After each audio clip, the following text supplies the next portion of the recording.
Bonjour à vous. Bon dernier jour des pains sans levain.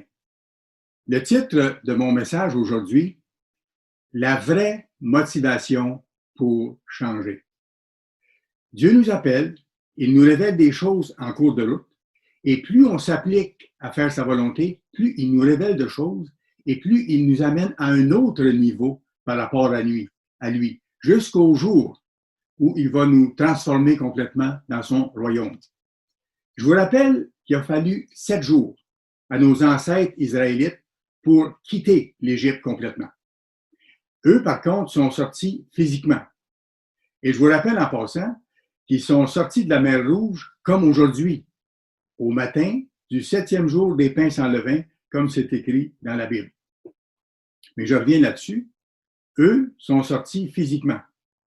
Les nombreux miracles de Dieu, bien sûr, les avaient beaucoup impressionnés. Et c'était des miracles très impressionnants. Mais ça n'avait pas changé leur cœur. Ils n'avaient pas changé intérieurement ce que nous devons faire. Parce que nous, contrairement à eux, nous avons le Saint-Esprit de Dieu. C'est pourquoi, dans leur cas, très peu de temps après, ils sont retournés à leurs anciennes pratiques. C'est pas longtemps après là, qu'ils se sont sculptés un veau d'or et ils ont même dit, voici le Dieu qui nous a fait sortir d'Égypte. Incroyable! Il n'y avait pas eu de changement intérieur malgré les grands miracles que Dieu avait faits pour eux. Il y a des leçons pour nous là-dedans. À notre époque, ceux que Dieu appelle à connaître la vérité et à en vivre deviennent quoi? Des Israélites spirituels. Et ce sont des gens de nations différentes, de toute la terre. Et ceux qui sont appelés, comme vous et moi, comme les nouvelles personnes qui sont à l'Église, comme nos adolescents qui sont dans l'Église, peuvent compter sur la puissance du Saint-Esprit, la puissance de Dieu pour être capable de changer, pas seulement extérieurement, mais pour changer intérieurement. Et c'est ça qui compte, même si nous vivons encore au milieu de l'Égypte moderne. Ça, c'est un travail personnel que chacun des appelés à notre époque doit faire. Et ça ne se fait pas en un instant. Dieu le sait, on ne peut pas tout changer d'un seul coup. Ça vient avec le temps. Nous, notre rôle, c'est de persévérer, lutter contre la tendance parfois forte qu'on a à retourner, nous aussi, à nos anciennes pratiques, à retourner aux façons de faire du monde. Écoutez, dans ce monde-là, on est là depuis qu'on est né. On a grandi là-dedans. On a pratiqué le mal sous toutes sortes de formes pendant des années. Alors, ça ne change pas d'un coup, mais il faut y mettre tout notre cœur. On a acquis des choses dont il faut se débarrasser. Maintenant, d'ici la fin. L'apôtre Paul parle de nos luttes en comparaison avec ce qui est arrivé avec Israël. Et ça nous aide. Allez dans le premier livre des Corinthiens, 1 Corinthiens, chapitre 10. Vous allez voir comment Paul fait un parallèle, une comparaison avec ce qui est arrivé aux Israélites à l'époque et nous à notre époque, ce qu'on doit faire. Alors, 1 Corinthiens 10, nous allons lire les versets 1 et 2 pour commencer. Frères, je ne veux pas que vous ignoriez que nos pères ont tous été sous la nuée, qu'ils ont tous passé au travers de la mer, mais qu'ils ont tous été baptisés en Moïse dans la nuée et dans la mer. C'était bien sûr un baptême symbolique. Versets 5 et 6. Mais la plupart d'entre eux ne furent point agréables à Dieu, malgré tout ce que Dieu avait fait pour eux, pour les amener là, puisqu'ils périrent dans le désert par après. Or, ces choses sont arrivées pour nous servir d'exemple, afin que nous n'ayons point de mauvais désirs comme ils en ont eu. Leurs mauvais désirs, c'était les mêmes qu'ils avaient en Égypte auparavant. Et nous, nos mauvais désirs qu'on avait à faire des choses contraires aux lois de Dieu, ils sont encore là et il faut les combattre. Allez au verset 11 du même chapitre. Ces choses leur sont arrivées pour nous servir d'exemple. Paul le répète. Et elles ont été écrites pour notre instruction. À nous qui sommes parvenus à la fin des siècles. C'est vraiment à nous que ça s'adresse. Alors, il faut tenir compte de ça et se baser là-dessus pour réfléchir à notre comportement et à cette tendance qu'on a de retourner à nos anciennes voies, même sans s'en rendre compte, parfois de façon subtile. Alors, il faut être aux aguets. Regardez le verset 13 maintenant. Aucune tentation, aucune épreuve, aucune tentation n'est survenue qui n'ait été humaine. Et Dieu, qui est fidèle, ne permettra pas que vous soyez tentés au-delà de vos forces. Jamais on peut dire à Dieu, c'est plus fort que ce que je peux supporter. Non, c'est écrit le contraire. Dieu ne permettra pas que nous soyons tentés ou éprouvés au-delà de nos forces. Et pour ça, regardez la promesse merveilleuse qu'il nous donne après. Mais avec la tentation, il préparera aussi le moyen d'en sortir. Il est prêt à nous aider pour en sortir. Il veut nous aider. Il faut en être conscient. Il ne faut pas avoir peur de lui demander et redemander, afin que vous puissiez la supporter. Promesse extraordinaire. Est-ce que nous la croyons vraiment? Est-ce que nous avons cette ferme assurance que ce que Dieu dit, il va l'accomplir si on fait notre part et qu'on lui demande? Parce que ça, c'est une vérité absolue sur laquelle on peut compter totalement.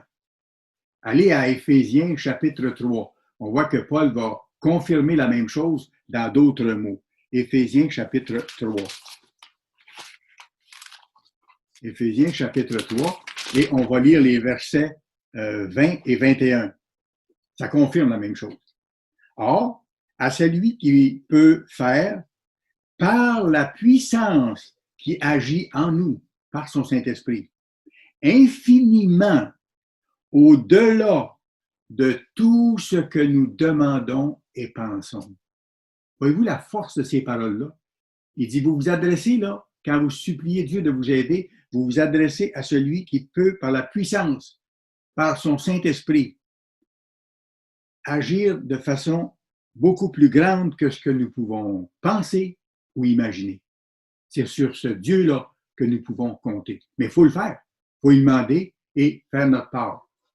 Et ça, c'est un miracle intérieur constant qui peut se passer dans nous si nous marchons avec Dieu chaque jour, en faisant sa volonté au mieux qu'on peut, en lui demandant pardon quand on se trompe et en continuant à travailler pour faire sa volonté et développer son caractère. Et vous savez une chose, Dieu nous aide même si nous ne sommes pas encore arrivés à la perfection. Il le sait. Il sait d'où nous sommes partis. Il sait où on est rendu et que nous ne sommes pas encore rendus à terme. Mais lui est prêt à nous aider tout le long si nous, on garde l'attitude de vouloir continuer à changer. Et j'attire votre attention sur un point. Il ne faut jamais penser qu'on ne pourra pas y arriver. Ne jamais penser l'échec comme étant inévitable, parce que nous ne sommes pas encore parfaits. Lui, il le sait que nous ne sommes pas encore parfaits. Moi aussi, je le sais. Et je pense que vous le savez que vous n'êtes pas encore parfaits. Mais Dieu travaille avec des êtres imparfaits pour les amener vers la perfection. Et c'est l'esprit des fêtes des pains sans levain que nous célébrons pour continuer de marcher en travaillant à changer. Et aussi longtemps qu'on y travaille, Dieu est avec nous. Allez dans Jean, le chapitre 14. On va voir des promesses encourageantes. L'évangile de Jean, chapitre 14. Jean 14, et on va lire le verset 21. Si vous m'aimez, et à la base de ça, c'est une question d'amour envers Dieu. Si vous m'aimez, gardez mes commandements. En même temps, ça définit ce que c'est qu'aimer Dieu. C'est de travailler à vivre selon ses lois, tout simplement. C'est pas compliqué. Jean 15 et le verset 5, juste un peu plus loin. Le Christ nous rappelle que sans lui, on ne peut rien, mais l'inverse est heureusement vrai. Grâce à lui, on peut tout. Verset 5 de Jean 15. Je suis le cep, vous êtes les sarments. Celui qui demeure en moi, donc si on reste proche du Christ et qu'on lui demande de lutter en nous, d'occuper l'espace de nos pensées, de nos désirs, de nos rêves, de nos actions, Dieu, Jésus va le faire. Je suis le cep, vous êtes les sarments. celui qui demeure en moi et en qui je demeure, porte beaucoup de fruits. Et sans moi, vous ne pouvez rien faire. Il le confirme encore et ça confirme l'inverse. Avec moi, vous pouvez tout faire. Comme Paul disait, hein, je peux tout par qui? Par celui qui me fortifie. Absolument. Notre part, elle est essentielle. Allez dans le livre de Deutéronome, au début de la Bible. Deutéronome, le chapitre 4. Deutéronome, chapitre 4. Deutéronome, chapitre 4. Et nous allons lire le verset 1. On voit ce que Dieu a dit à Israël à l'époque et ce que Dieu nous dit maintenant. Ça s'applique à nous. Deutéronome 4 et le verset 1. Maintenant, Israël, ça c'était Israël physique. Maintenant, Israël spirituel, c'est nous. Écoute les lois et les ordonnances que je vous enseigne. Mettez-les en pratique. Voyez-vous, il ne s'agit pas juste de le savoir.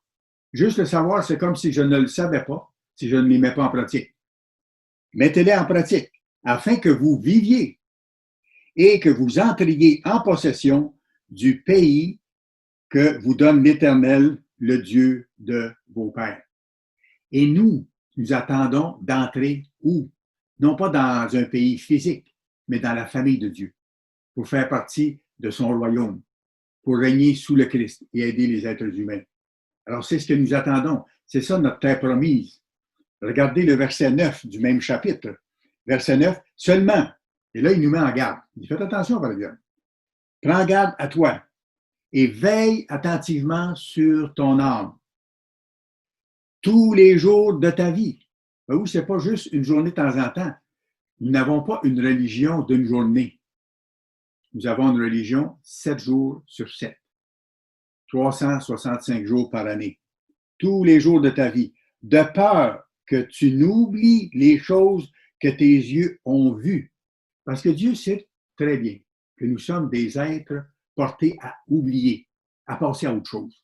Mais dans notre cas, il ne faut pas passer à autre chose. Il faut se rappeler qui est Dieu et tenir et rester attaché à lui et marcher chaque jour avec notre Dieu.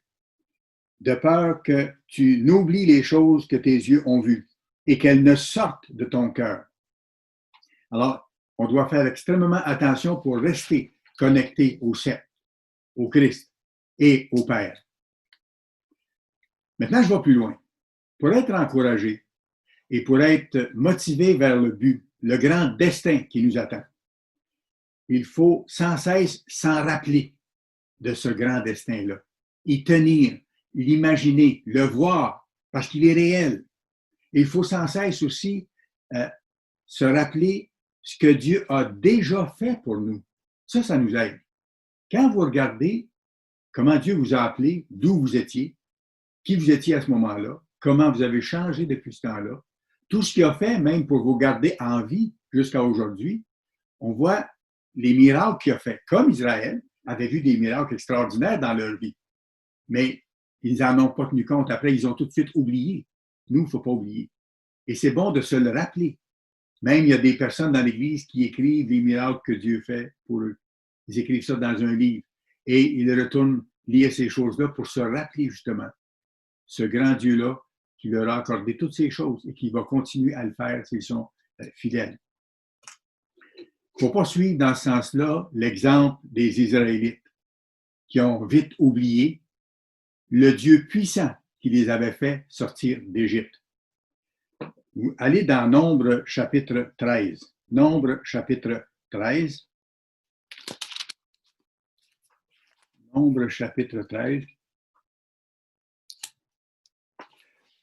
On va voir un passage ici qui nous enseigne beaucoup par rapport à ce dont je vous parle aujourd'hui.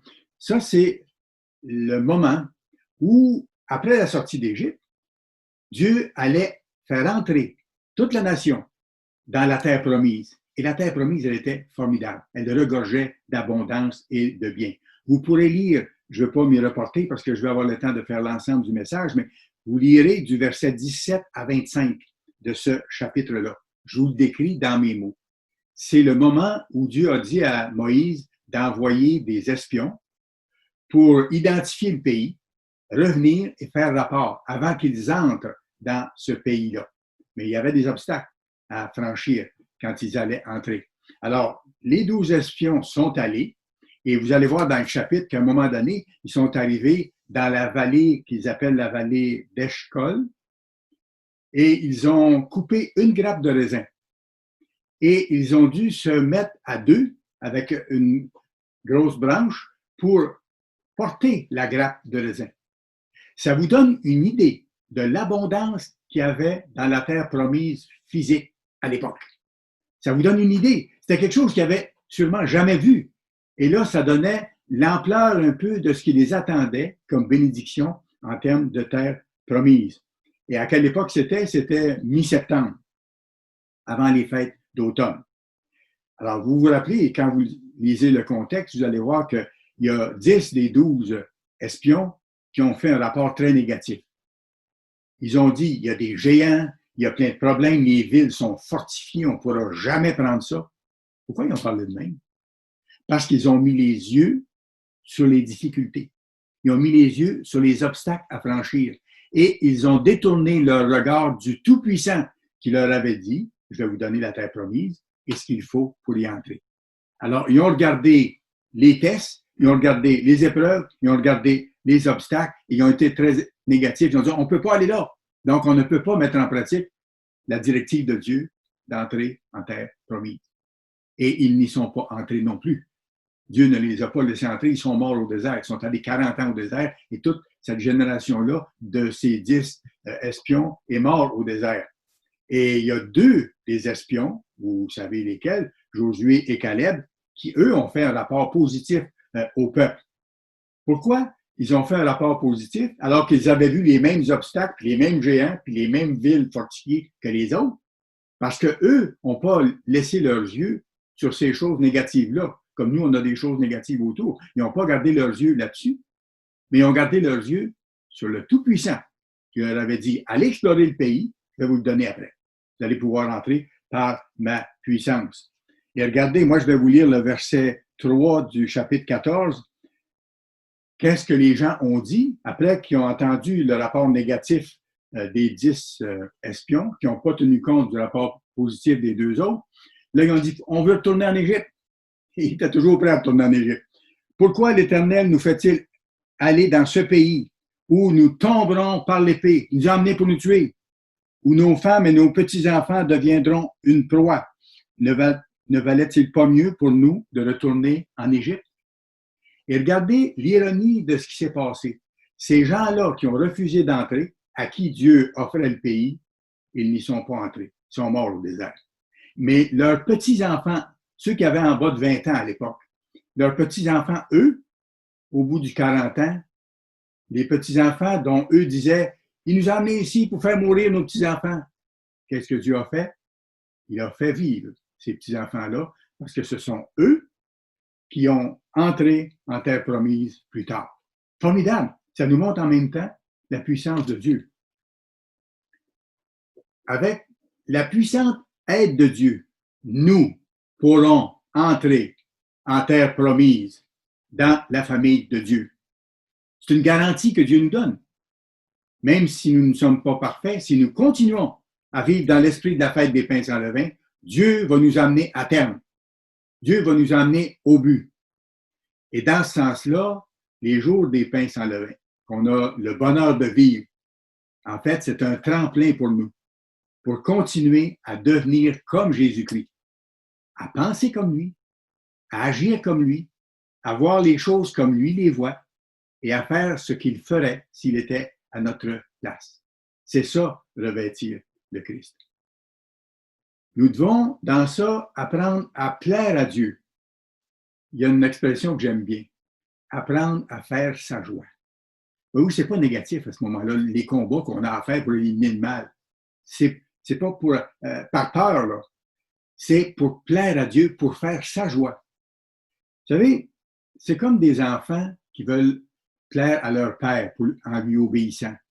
Pas par peur, mais pour plaire à leur père. Quand vous avez une famille, il n'y a pas de famille parfaite, mais une famille le moindrement normale et qui a un père aimant, qui mène ses enfants, qui en prend soin, à ce moment-là, les enfants, en réaction, habituellement, veulent plaire à leur père. veulent faire ce que papa a dit. Et c'est ça qu'on doit arriver à vouloir faire. C'est sûr que si on ne le fait pas, il y a des conséquences. Mais si on le fait, il y a des bénédictions. Mais la raison pour laquelle on doit apprendre à le faire, c'est pour faire la joie de notre Père. Et ça rejoint le thème de mon message aujourd'hui. Ça, c'est la vraie motivation pour changer. C'est la motivation efficace pour changer. La motivation enthousiasmante. Dieu veut notre bonheur. Et la crainte de Dieu, on voit que Dieu en parle régulièrement. Il dit, craignez l'Éternel, craignez l'Éternel. La crainte de Dieu, il y a deux aspects là-dedans. La crainte de Dieu, c'est d'abord le redouter d'une façon. Et ça, quand on redoute ce qui peut nous arriver si on le rejette volontairement, c'est une peur physique des résultats, peur des conséquences. Et c'est normal, parce que Dieu est un feu dévorant aussi. Il peut détruire celui qui le rejette après avoir commencé à marcher avec lui et avoir été baptisé et tout ça. Mais le deuxième aspect de la crainte de Dieu, c'est d'aimer Dieu. C'est de l'admirer. C'est de vouloir faire sa joie. C'est par affection. Voyez-vous, c'est pas pareil. Quand on arrive au point qu'on travaille à se purifier par affection pour notre Père, c'est pas pareil du tout. Ça devient extrêmement positif. Même si Dieu nous oblige à passer par toutes sortes de situations difficiles parfois. Parce que dans tout ça, il est en train de nous apprendre des choses. Et il nous montre certaines faiblesses qu'on n'avait pas vues. Et il ne veut pas qu'on se décourage. Il dit, ne te décourage pas, ne crains rien, je suis avec toi. J'ai été avec toi depuis le début et je vais t'amener jusqu'à terme si toi, tu continues. Donc, Dieu se sert de ces deux aspects-là, de la crainte qui lui est due, dans nos réactions, pour nous amener à lui, pour notre bien. Il se sert de ces deux aspects-là. Craindre Dieu en tant que feu dévorant, craindre les conséquences si nous le rejetons volontairement. Et à ce sujet-là, je vais vous montrer quelque chose. Allez dans Exode, chapitre 20, ça vaut la peine. Exode, chapitre 20. Ça m'a frappé quand j'ai découvert cet aspect-là. Exode, chapitre 20. Et vous allez vous rappeler, en allant à ce chapitre-là, que c'est le chapitre où l'Éternel, le Dieu de l'Ancien Testament, Jésus-Christ, a tonné de sa puissante voix de tonnerre les 10 commandements du haut du mont Sinaï. Et les Israélites avaient peur. Regardez le verset 18 à 20 d'Exode 20. Tout le peuple entendait les coups de tonnerre et le son de la trompette. Ça devait être effrayant, mais c'est pas tout. Ils voyaient les flammes de la montagne fumante. C'était comme un volcan, littéralement, le mont Sinaï. Alors, eux étaient au pied du mont Sinaï, ils entendaient les tonnerres, ils voyaient la fumée sortir de la montagne. À ce spectacle, le peuple tremblait et se tenait dans l'éloignement. Ils dirent à Moïse, « Parle-nous toi-même, et nous écouterons. » Mais que Dieu ne nous parle point. Il avait tellement peur. De peur que nous ne mourions. C'était tellement impressionnant. Et on dit, si ça continue, on va mourir. Moïse dit au peuple, et c'est dans sa phrase que je veux vous montrer quelque chose de spécial. Moïse dit au peuple, ne vous effrayez pas, car c'est pour vous mettre à l'épreuve que Dieu est venu. Et c'est pour que vous ayez sa crainte devant les yeux, afin que vous ne péchiez point. Je ne sais pas si vous avez déjà remarqué, mais ça semble contradictoire. Moïse leur dit, ne vous effrayez pas. Après ça, il dit, c'est pour que vous ayez sa crainte devant les yeux que Dieu est venu. Autrement dit, il dit, n'ayez pas peur, mais ayez peur. Je vous explique. Et c'est intéressant de voir cette nuance-là, et ce n'est pas une petite nuance. La première fois, quand Moïse dit aux Israélites, ne vous effrayez pas, ça veut dire, n'ayez pas peur, car Dieu ne vous veut pas de mal, même s'il se manifeste de façon aussi intense. N'ayez pas peur qu'il vous veuille du mal, parce qu'il ne vous veut aucun mal. Mais après, quand il dit plus loin, ayez sa crainte devant les yeux, afin que vous ne péchiez point. Ça veut dire, ayez peur des conséquences si vous refusez de vivre selon ses lois. si vous refusez de lui obéir, si vous refusez d'emprunter le chemin de l'aimer de façon durable. Alors, ça explique ce qui semble une contradiction au point de départ, mais qui nous donne la dimension du sermon que je vous donne aujourd'hui. La vraie motivation efficace pour changer, c'est par amour pour Dieu. Ça, c'est la crainte de Dieu au point de départ, le premier aspect. Le deuxième aspect, c'est aimer le Dieu d'amour incommensurable. Il nous a aimés d'un amour qu'on ne peut pas mesurer. C'est tellement grand. Et l'aimer dans ce sens-là, c'est travailler à lui obéir, travailler à faire sa joie par affection, par affection. Vous irez voir dans 1 Jean chapitre 4 et le verset 19, 1 Jean chapitre 4 et le verset 19, ça rejoint en principe ce que je suis en train de vous expliquer. Il dit, nous l'aimons, nous aimons Dieu, nous essayons de mettre en pratique ses lois au mieux possible avec son aide, par affection, parce qu'on apprend à l'aimer à travers ça. Pas par peur, pas par la peur du début, là, même si elle a été là au point de départ, mais par affection. Nous l'aimons, pourquoi? Parce qu'il nous a aimés le premier, alors que nous n'étions pas aimables.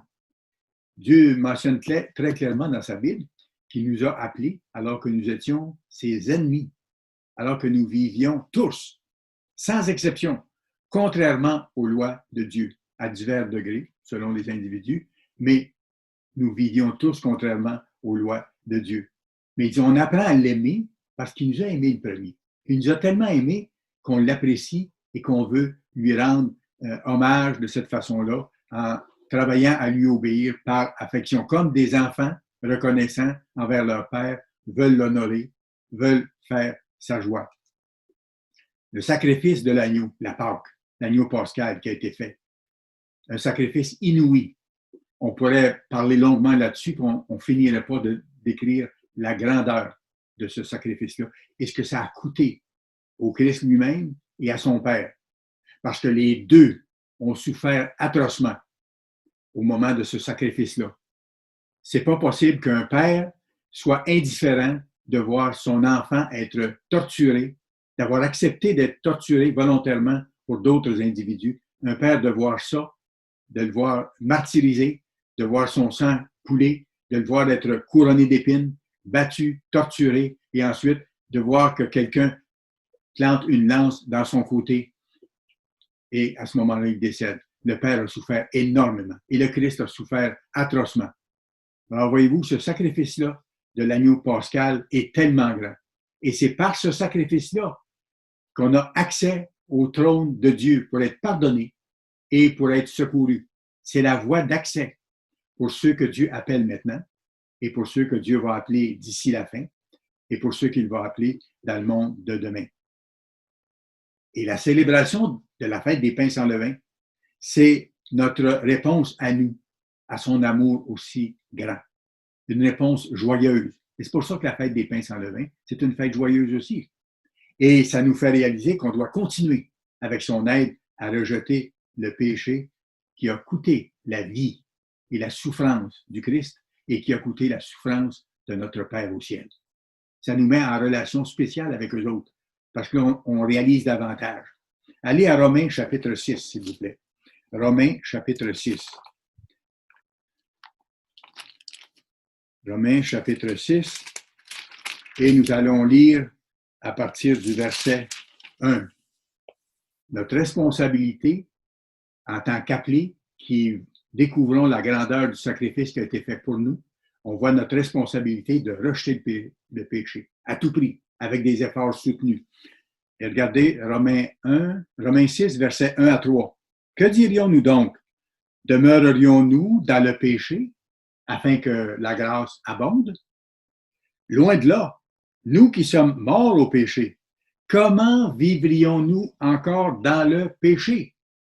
Notre péché a coûté cette souffrance-là du Père et du Fils. Comment est-ce qu'on pourrait continuer à faire des péchés qui ont causé sa mort? Verset 3, ignorez-vous que nous tous qui avons été baptisés en Jésus-Christ, c'est en sa mort que nous avons été baptisés. C'est tellement grand. Regardez un peu plus loin, versets 12 et 13 du même chapitre 6 de Romains. Que le péché ne règne donc point dans votre corps mortel et n'obéissez pas à ses convoitises. Et c'est vrai que le péché a ses convoitises. Il est attirant. S'il nous faisait mal à chaque fois, on n'irait pas. On ne cherchait pas à y aller. C'est parce que ça nous attire. C'est nos convoitises. Ne livrez pas vos membres au péché comme des instruments d'iniquité, mais donnez-vous vous-même à Dieu comme étant vivants, des sacrifices vivants, de mort que vous étiez, et offrez à Dieu vos membres comme des instruments de justice, c'est-à-dire de vivre selon les lois de Dieu pour le temps qu'il nous reste encore avant d'arriver au but. Notre engagement doit être total. C'est pour ça que c'est écrit dans Hébreux 2, verset 3. Vous pourrez aller voir vous-même. Hébreux 2, verset 3. Paul dit ceci. Comment échapperions-nous en négligeant un si grand salut? Quand on met les choses en perspective comme ça, on voit que notre responsabilité de travailler à éliminer le mal de notre vie, cette responsabilité-là, elle est énorme. Mais on a l'encouragement de Dieu de nous aider, de nous amener à terme.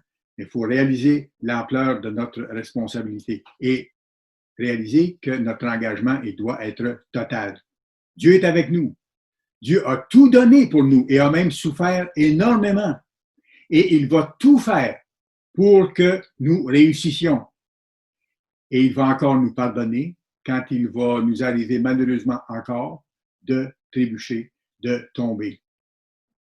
Mais dans cela, il faut maintenir le combat contre le péché. Et le Père, ainsi que Jésus-Christ, sont bien-aimés. Les deux continuent de s'impliquer dans votre combat et dans mon combat. Et si nous menons le combat jusqu'au retour de Christ ou jusqu'à la fin de notre vie, de tout cœur, il va nous arriver ce qui est marqué dans Philippiens 1, verset 6.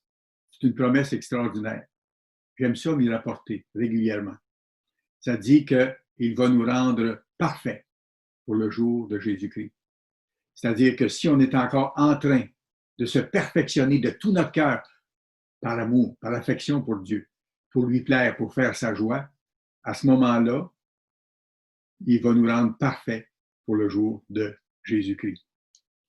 Alors, voyez-vous, pour nous, la motivation là, la plus puissante puis la plus efficace pour changer et pour vaincre, c'est d'apprendre à y travailler par amour, par affection pour Dieu. Et ça change tout. Parce que ce n'est pas d'abord pour obtenir quelque chose. C'est en reconnaissance de tout ce que Dieu et son Fils ont fait pour nous personnellement, pour vous et pour moi. On y travaille avec affection, pas pour obtenir quelque chose, mais par amour, par affection, par reconnaissance. Bien que c'est sûr que si on le fait, Dieu nous accorde d'abondantes bénédictions. Et il le fait automatiquement. Dès qu'on fait le geste, qu'on pose les actions, qu'on dispose notre cœur pour faire sa volonté, Dieu nous bénit de toutes sortes de façons. Parfois, il permet certaines épreuves, mais il nous aide à passer à travers. Et à travers ça, il nous apprend des choses. Mais c'est toujours son amour qui est en action dans notre vie, dans toutes circonstances.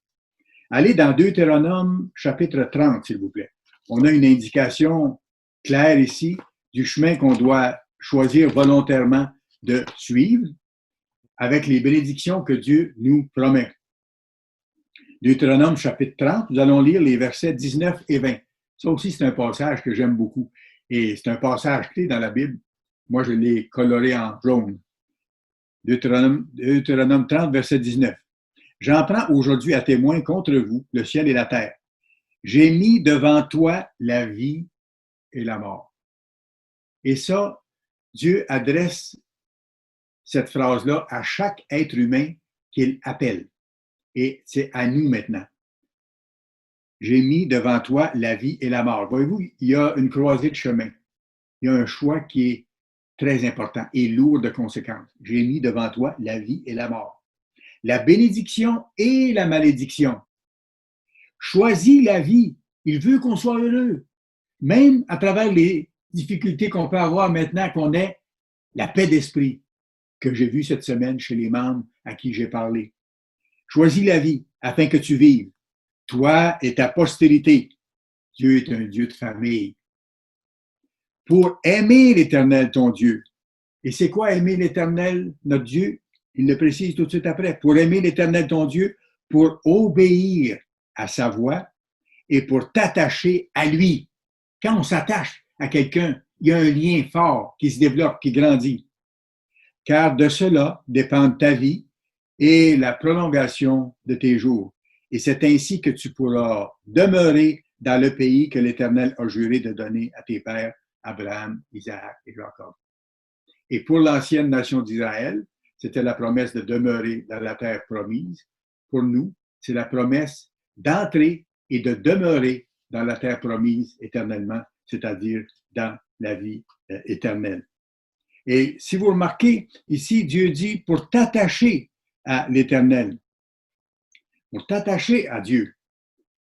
La peur des conséquences, là je fais une nuance, la peur des conséquences du fait de se détourner de Dieu, ça ne suffit pas. Juste la peur physique humaine, ça ne suffit pas. Juste la peur des conséquences négatives, ça ne dure pas.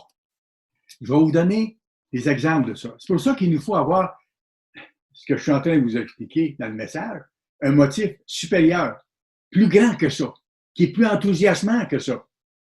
Vous vous rappelez, le 11 septembre 2001, ça vous dit quelque chose? C'est quand les États-Unis ont subi l'attaque terroriste majeure et qu'on a vu les tours jumelles à New York être frappées de plein fouet par des avions et s'effondrer. Qu'est-ce qui est arrivé après? Les gens avaient eu tellement peur qu'ils se sont rués dans les diverses églises les dimanches suivants. Est-ce que les gens ont essayé, après ça, d'aller plus loin en comprenant ce que Dieu voulait leur signifier par là? Pas du tout. Ça a duré seulement quelques semaines et c'est redevenu tout à fait comme avant. La peur ne suffit pas. Il faut qu'il y ait un motif supérieur d'aller plus loin. Je vais vous donner mon exemple personnel. Avant d'être dans l'Église, disons que je fumais un peu beaucoup même. Je fumais entre 70 et 80 cigarettes par jour. J'allumais souvent avec mon mégot. Ça vous donne une idée. Et mon médecin, qui était aussi un ami personnel, il me disait, Monsieur Brochu, si vous continuez à fumer comme ça, vous ne vivrez pas vieux. Je voyais la conséquence qui pouvait venir là. Et si j'avais continué, je serais mort. Mais il dit, vous ne vivrez pas vieux. Je voyais la conséquence. Mais cette peur-là ne m'aidait pas à changer. Je ne veux pas changer. Je continue à fumer. Mais après ça, Dieu m'a appelé. Dieu a appelé un fumeur. Il appelle toutes sortes de monde. Dieu a appelé un fumeur. Et là, après ça, quand j'ai vu que pour plaire à Dieu, que pour lui être agréable, qu'il fallait que je change cet aspect-là parce que je détruisais ce qui était le temple du Saint-Esprit, parce qu'il mettait son esprit avec moi et en moi. Alors, à ce moment-là, j'ai fait des efforts pour changer. Et là, j'ai réussi à arrêter de fumer. Quand j'ai eu un motif supérieur, pas juste la peur d'avoir un cancer ou de mourir, mais le désir de plaire à Dieu. Et avec son aide, avec de longs jeûnes, je suis arrivé à réussir d'arrêter de fumer, ce qui n'était pas évident pour un gros fumeur. Je vous donne un autre exemple. Vous pourrez aller voir ça dans Acte 5. Un autre exemple, c'est quand Ananias et son épouse Saphira ont menti aux apôtres, ont menti au Saint-Esprit. Vous lirez ça dans Acte 5. Ils ont apporté la vente d'un terrain et ils ont prétendu qu'ils apportaient tout le montant. Ils n'étaient pas obligés de le donner, le montant. Ils auraient pu donner simplement une partie, comme Pierre leur a dit, ça aurait été accepté, ça aurait été bien. Mais là, ils ont menti, ils ont fait croire qu'ils donnaient tout le montant, alors qu'ils ne le donnaient pas. Ils ont été foudroyés, les deux sont morts sur le coup. Et vous lirez le verset 11, c'est écrit ceci. Une grande crainte, une grande peur s'empara de toute l'Assemblée, donc de l'Église, et de tous ceux qui ont appris ces choses. Maintenant, je pose la question. Est-ce que cette grande peur-là a suffi à motiver ces gens-là à tous mettre le cœur à obéir à Dieu et à continuer à le faire? Non, absolument pas. Allez dans Hébreux chapitre 10. Hébreux chapitre 10. On va voir. Hébreux chapitre 10, c'est Paul qui écrit. Hébreux chapitre 10.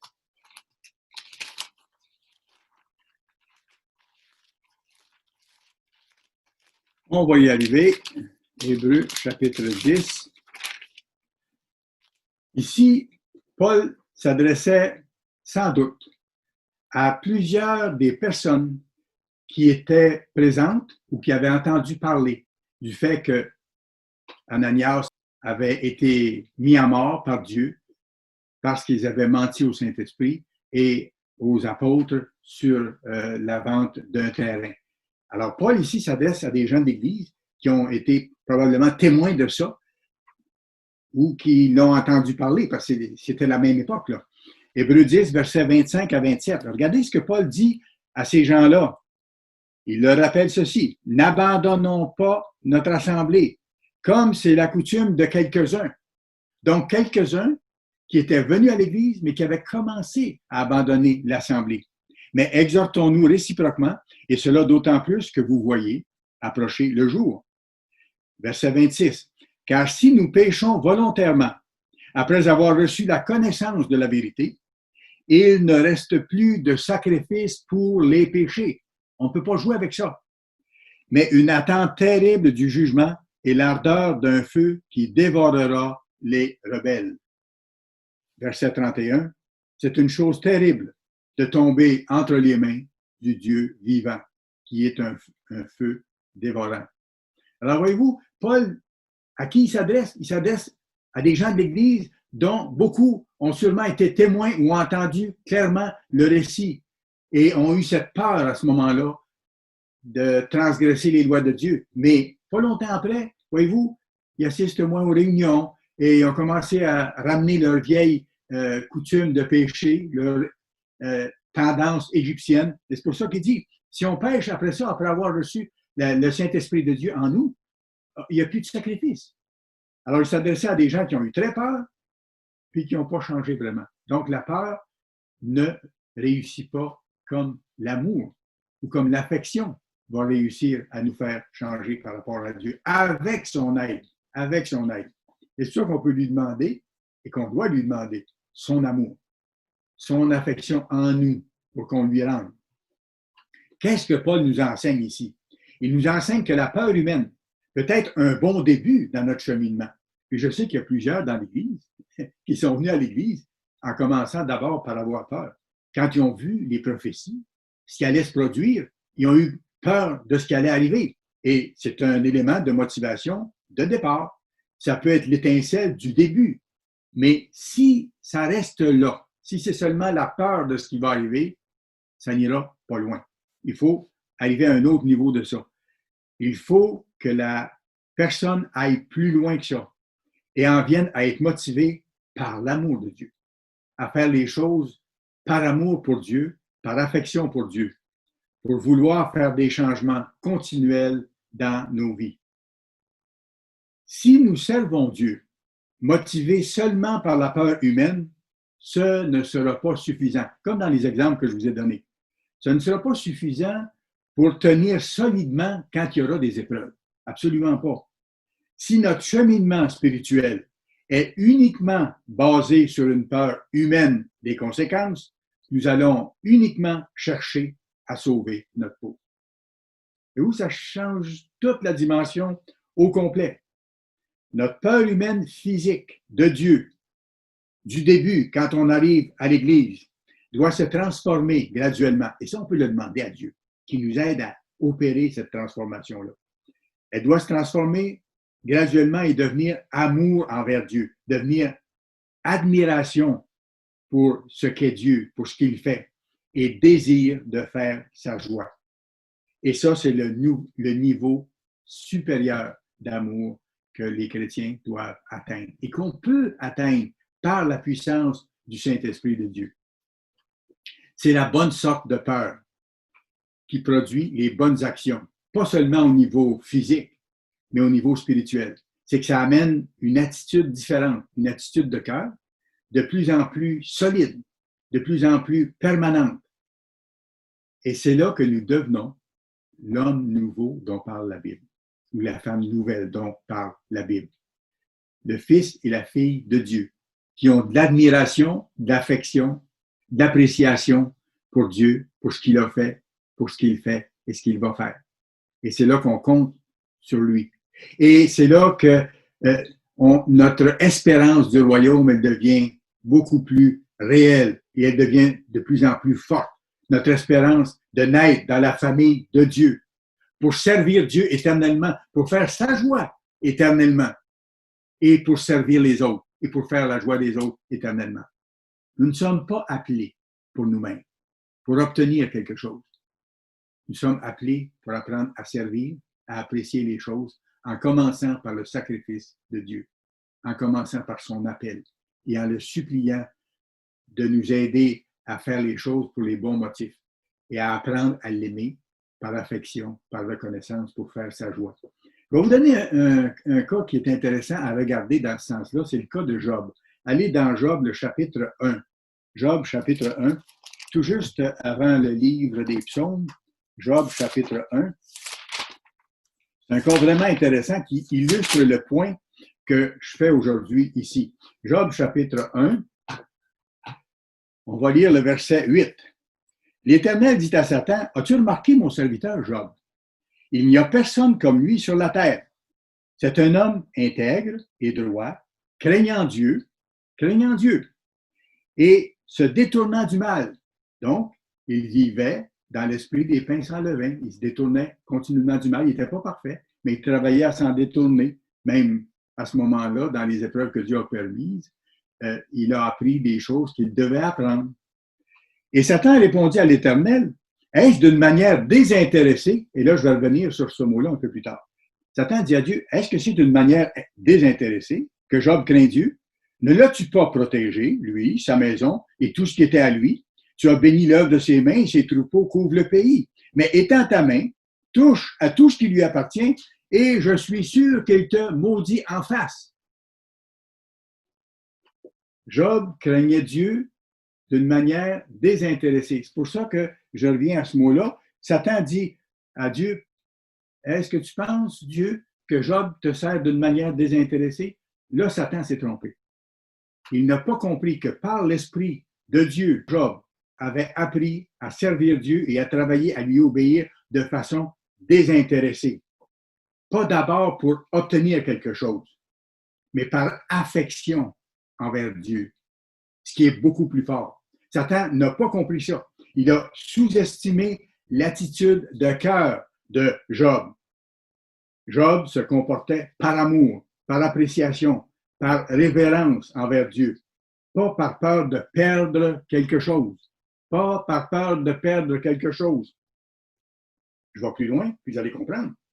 Job a même tout perdu sans broncher dans son attachement à Dieu. Sans broncher dans son attachement à Dieu. Il a tout perdu, il a souffert énormément, il ne comprenait pas ce qui lui arrivait, mais il n'a pas bronché, il a continué à servir Dieu, à marcher dans ses voies, dans la souffrance, mais par amour pour Dieu, pour faire sa joie. Regardez ce que Job déclare au verset 22, après les premières épreuves que Dieu a permis à Satan de lui infliger. Verset 22 de Job 1. En tout cela, Job ne pécha point et n'attribua rien d'injuste à Dieu. C'était d'une manière désintéressée, par affection, que Job servait Dieu. Fantastique! Quand on voit ça sous cet angle-là, on comprend l'intérieur des choses et comment nous, on doit avoir ces motifs-là en dedans de nous, on doit les développer. Il faut demander à Dieu de nous aider à arriver à ce stade-là. Craindre Dieu, l'aimer, c'est apprécier qui il est, ce qu'il a fait, ce qu'il fait et ce qu'il va faire. Et en faisant ça et en mettant en pratique ses lois, ce qu'on fait, c'est qu'on développe une relation de plus en plus proche avec lui et notre confiance envers lui se développe. Et en faisant ça, on accomplit ce que la Bible nous dit de faire, de revêtir le Christ, c'est-à-dire de devenir de plus en plus comme le Christ, qui a toujours servi son Père par affection, par admiration. C'est formidable. On devient comme le Christ en faisant ça.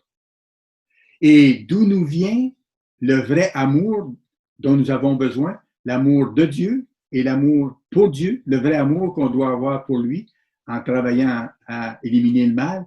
On trouve la réponse de ça dans Romains 5 et le verset 5. Je ne m'y reporterai pas, vous pourrez voir plus tard, je vais vous lire ce verset-là. D'où nous vient l'amour pour Dieu et l'amour de Dieu qu'on doit avoir. L'espérance ne trompe point, parce que l'amour de Dieu, le vrai amour de Dieu, est répandu dans nos cœurs par le Saint-Esprit qui nous a été donné. Voyez-vous, cette force-là pour admirer Dieu, pour désirer vraiment lui plaire et pour le faire par affection, non pas pour obtenir quelque chose, ça nous vient de l'Esprit de Dieu. C'est pour ça que chaque jour, il nous faut demander à Dieu de nous donner encore de son Saint-Esprit. On en a besoin chaque jour. Et vous remarquerez, quand vous lisez Galates 5, à partir du verset 22, que le premier fruit de l'Esprit qui est mentionné, c'est quoi? C'est l'amour. Alors, c'est cet amour-là dont on a besoin. On a besoin de le recevoir d'abord par l'Esprit de Dieu pour être capable qu'il nous transforme et qu'on l'exprime à Dieu en travaillant à devenir comme son Fils, comme son premier-né. Et notre demande dans ce sens-là à Dieu, elle doit être insistante, comme je mentionne, elle doit revenir régulièrement.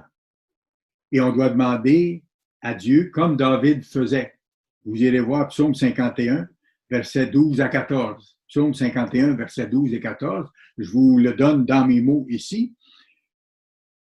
David, alors qu'il se repentait d'un ensemble de fautes horribles qu'il venait de commettre, le prophète est allé vers lui et il a dit, c'est toi cet homme qui a transgressé ces lois-là.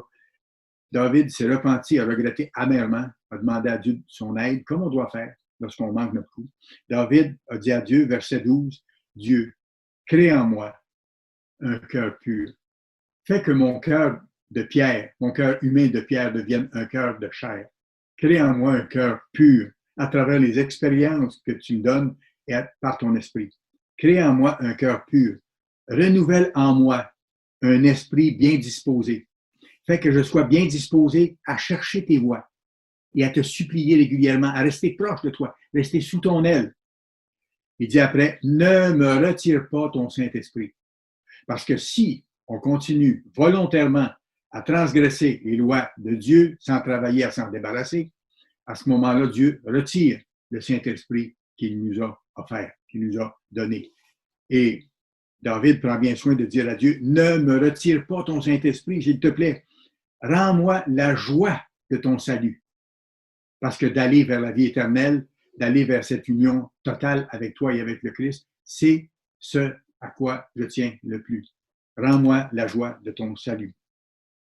Voyez-vous, par sa puissance, si nous faisons notre part, si nous faisons les efforts nécessaires pour changer, il nous donne alors sa motivation par son amour. Il nous donne la motivation dont nous avons absolument besoin pour avancer vers le but avec joie, quelles que soient les circonstances autour et quelles que soient les circonstances de notre vie personnelle, pour que nous arrivions à nous qualifier pour la vie éternelle. Et ça, c'est le but de Dieu en nous appelant, de nous donner un jour la vie éternelle, après qu'il nous aura aidés à traverser tous les obstacles, comme Job dans certains cas, parce que Job a réussi à la fin. Et Job sera dans le royaume. Ce sera un de ceux qui participera à la première résurrection. Dieu, vous savez, il est totalement impliqué pour nous aider à réussir. Pas seulement le Père, mais aussi le Fils. Les deux sont impliqués à ce que vous réussissiez et à ce que je réussisse. Ils ont à cœur de nous amener dans le royaume, dans leur famille, avec eux pour toujours. Et c'est pour ça que le Christ a dit dans Luc 12, verset 32, « Ne crains point, petit troupeau, car votre Père a trouvé bon de vous donner le royaume. » Pour Dieu, c'est comme si c'était fait, parce que lui va respecter sa part du contrat et il a la puissance de nous amener à terme. Si moi, je n'abandonne pas et que je développe de continuer à travailler, à me débarrasser de mes fautes et à développer le caractère du Christ en moi. Et pour ça, Dieu veut que nous gardions les yeux tournés vers le royaume, avec joie, avec assurance, en comptant absolument sur lui. Je vous inviterai à relire si vous l'avez déjà lu ou à lire pour la première fois si vous ne l'avez pas lu. C'est un grand encouragement. Notre brochure, votre ultime destinée. Votre ultime destinée. Si vous ne l'avez pas en papier, allez sur le site Internet et vous pouvez la lire en ligne ou la télécharger. Et ça fait partie du fait qu'on garde nos yeux sur ce qui nous attend. Ça devient une motivation d'admirer Dieu et de vouloir faire sa joie en marchant dans ses voies. Maintenant, en terminant le sermon aujourd'hui, je vais faire quelque chose que je n'ai pas l'habitude de faire, mais que j'ai trouvé tellement savoureux que j'ai traduit cette partie-là d'un article pour vous le lire en terminant le sermon d'aujourd'hui. C'est un article de M. Wallace Smith qui est paru dans le Living Church News de mars-avril 2020. Le titre en français, c'est « Ce que la Pâque nous enseigne par rapport au jour des pains sans levain ». L'article sera sans doute traduit plus tard. Ça décrit de façon superbe l'expérience que M. Wallace Smith a vécue avec un de ses fils qui avait 3 ans à ce moment-là. Ça remonte à une vingtaine d'années. M. Smith a 4 ou 5 fils, je pense, qui sont rendus dans l'adolescence avancée maintenant. Alors, j'ai traduit ce petit bout-là de l'article, puis je l'ai adapté pour vous, pour m'en servir comme conclusion de ce message d'aujourd'hui, parce que ça illustre très bien le point que je veux faire aujourd'hui dans le message et le thème que j'ai traité. Et c'est un enseignement en même temps qui est tellement encourageant pour nous afin que nous continuions la lutte pour arriver au but. Alors, je vous cite cette partie de l'article. Je conclurai cet article, écrit M. Smith, en partageant un souvenir qui m'a beaucoup appris. Il représente quelque chose d'important à garder à l'esprit en cette merveilleuse saison de la fête des pains sans levain. Il y a une bonne vingtaine d'années, ma petite famille et moi étions à Waco, Texas, pour rendre visite à la tante de ma femme, Monsieur. Il est originaire, M. Smith, du Texas. Un de mes fils, âgé d'environ 3 ans à l'époque, essayait désespérément de pédaler avec son petit tricycle sur une pelouse herbeuse. Il y avait des grandes herbes, jusqu'à la section pavée, essayait de se rendre là. Mais il n'arrivait à rien. Vraiment, il ne pouvait même pas avancer d'un seul millimètre. L'herbe était un obstacle trop grand pour lui, pour ses petits muscles qui n'étaient tout simplement pas à la hauteur de pouvoir faire fonctionner assez pour réussir. Quand je l'ai vu, frustré, pleurer et vouloir abandonner, je lui ai dit que je serais heureux de l'aider à tirer son tricycle jusque sur la surface dure, où il pourrait facilement le conduire à sa guise. Il n'était pas d'accord. Il voulait le faire tout seul, lui-même, comme les petits-enfants veulent faire de temps en temps. Et il a alors continué à être frustré et à pleurer. Cela m'a semblé un bon moment pour l'aider à former du caractère. Alors, je lui ai proposé un marché. Je ne voulais pas qu'il abandonne. Je lui ai dit que je le pousserais jusqu'à la section pavée à une condition. Il devait continuer à pédaler. Je lui ai dit que je lui garantissais qu'il arriverait jusqu'à la section pavée s'il n'arrêtait pas de pousser sur les pédales pour avancer, pour s'aider à avancer. Il a accepté. Alors nous sommes partis. Il a continué à faire des efforts et à pousser sur les pédales. Ça allait bien. J'étais derrière lui, poussant le tricycle vers l'avant. Il bougeait, ça avançait. Alors qu'auparavant, il n'allait nulle part par ses propres moyens.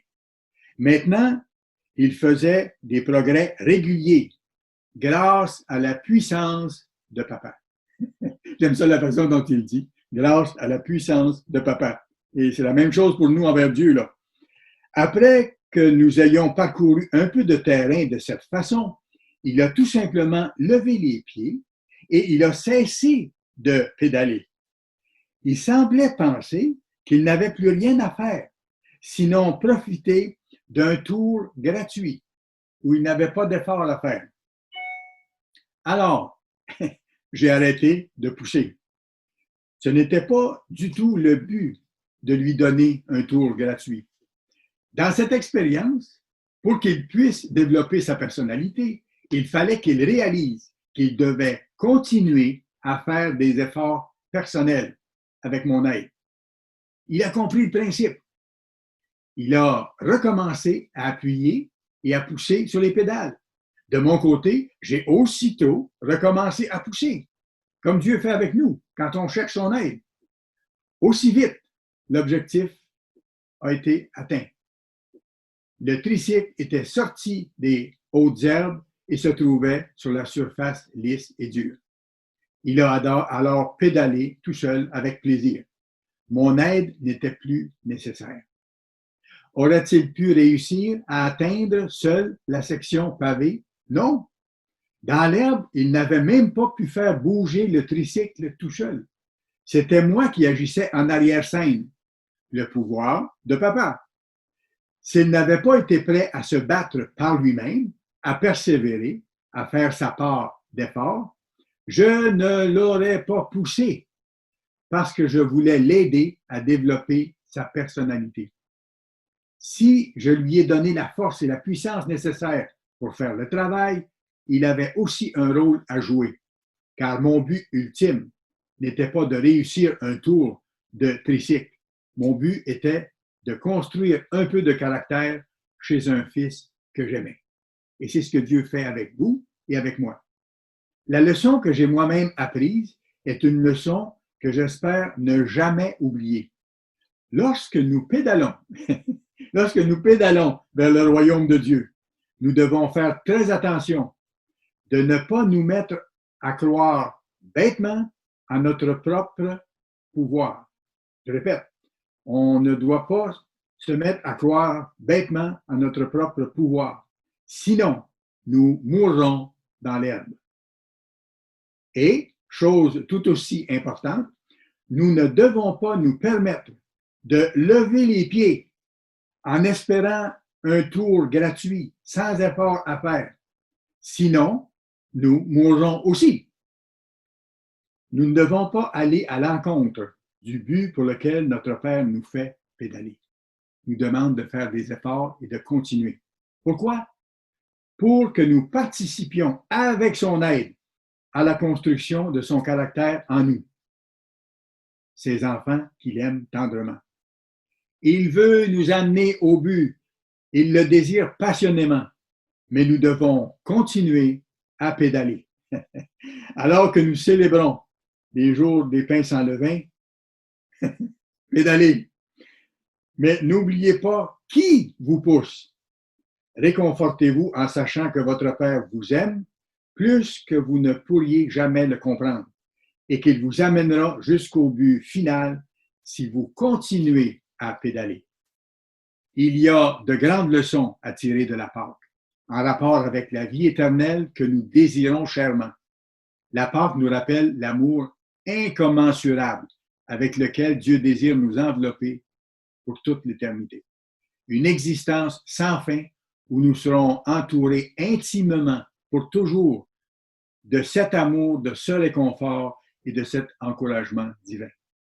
Notre Père Tout-Puissant et son Fils ont tout fait et continuent de tout faire ce qui est en leur pouvoir pour nous amener au but de la vie éternelle en leur présence.